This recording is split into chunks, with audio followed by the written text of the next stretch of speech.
In this video, the first of a two-parter, a history lesson about why the government's proposal to drive motorways through the beautiful vistas of the Hawkesbury is déjà vu all over again.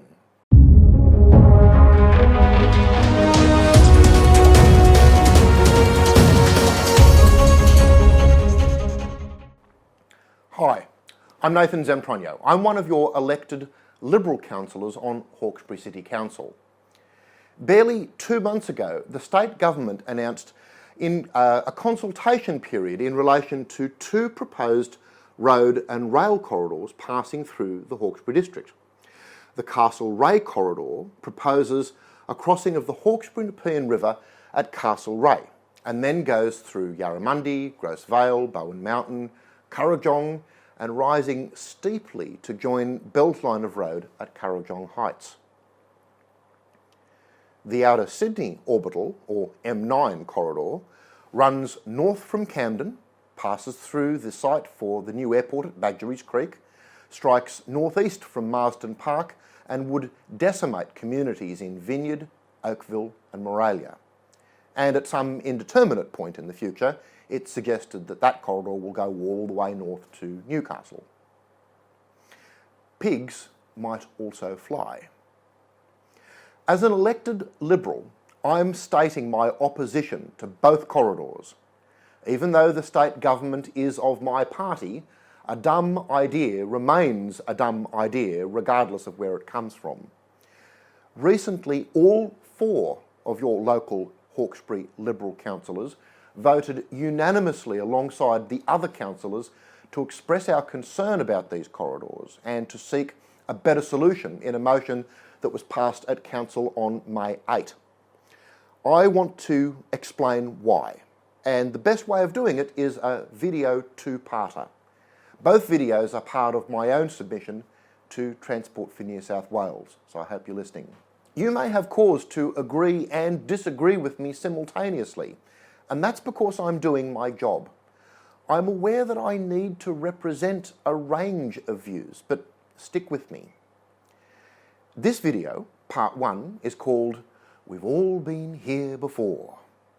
And after this, watch part 2, called Surely We Can Do Better Than This. It might take an extra day or two for me to post that after this first video. And just a note, all the source documents that you'll be seeing on screen are linked to at my website. And since everybody loves lists, let's run with that. Point 1. There is nothing wrong with the idea of corridor reservation. Look, I promise this is the only overtly political thing that I'll say, so I'll get it over with. We criticise governments for failing to engage in long-term planning, and we're especially critical over the issue of transport congestion.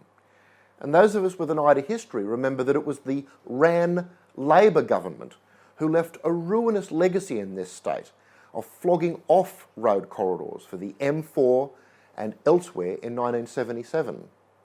Now taxpayers are left with multi-billion-dollar bills for projects like WestConnex or the North West Rail Link made ridiculously more expensive precisely for the lack of some bold long-term planning decades ago. But lest you think that I'm mounting a defence of wall-to-wall freeways, think again.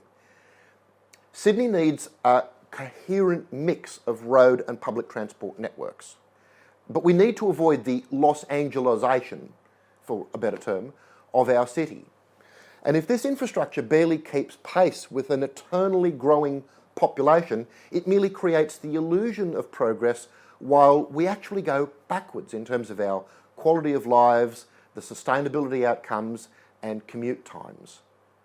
It alarms me that none of our leaders are prepared to ask the question, when will Sydney be full?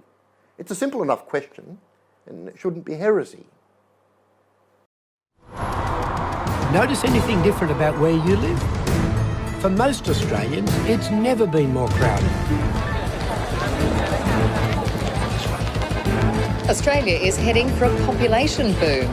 By 2050, it looks like there'll be 35 million people here. That's not far off double what it is now. It's official. Sydney is collapsing under the weight of its own popularity. Greater Brisbane. I've used Dick Smith's compelling documentary, Population Puzzle, with my students for years.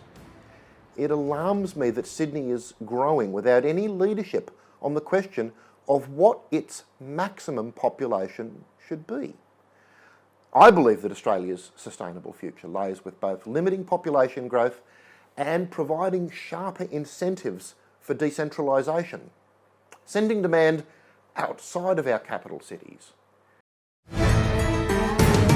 If young families can't afford to live anywhere near the centre of town, our cities will keep spreading beyond the horizon. We need to have a period of consolidation in Sydney so that our infrastructure can finally catch up. People are very angry about this, and it may prove to be decisive at the next state election. However, that's a huge topic, and I'll say more about it in another video. Point 2. We've all been here before. Confession. Look, if this begins to sound like a history lesson, it's because I'm a qualified history teacher. But indulge me, because I think it's really important for us to understand some historical context so we can understand why this kind of thing just keeps on coming up. I only need to pick one part of the Hawkesbury to illustrate in microcosm what happens when governments suffer from these repeated thought bubbles and then ride roughshod over the community.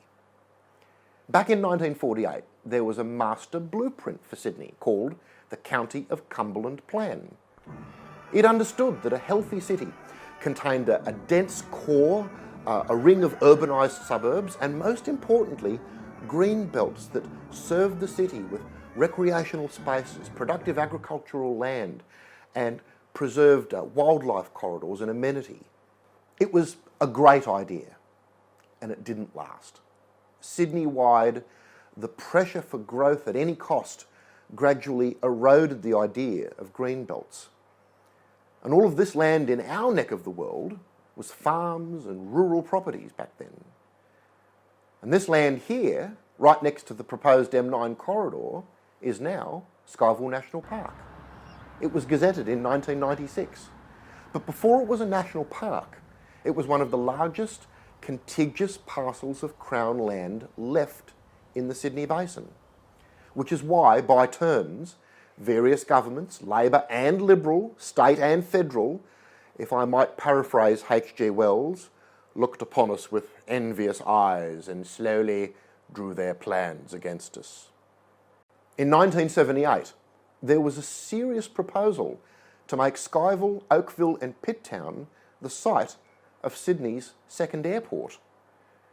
This bubbled away for years. One of my earliest memories, and a kind of political birth for me, was seeing this map of the proposed locations of the runways. My home at Oakville was underneath one of them. The irony that the airport runways are now also directly underneath the path of the M9 shouldn't escape us. The proposal created just the kind of uncertainty and dread like we're seeing today. I think it's significant that by 1983, the then state Liberal member for Hawkesbury, Kevin Rizzoli, was prepared to speak out strongly on behalf of his constituency. He said, "Mainland Australians are concerned at the environmental damage that may occur should the Franklin Dam be constructed in Tasmania. The same people should be concerned about consideration of the siting of an international airport in this area, variously described as Nelson, Box Hill, Rouse Hill, Moralia, Oakville and Pitttown.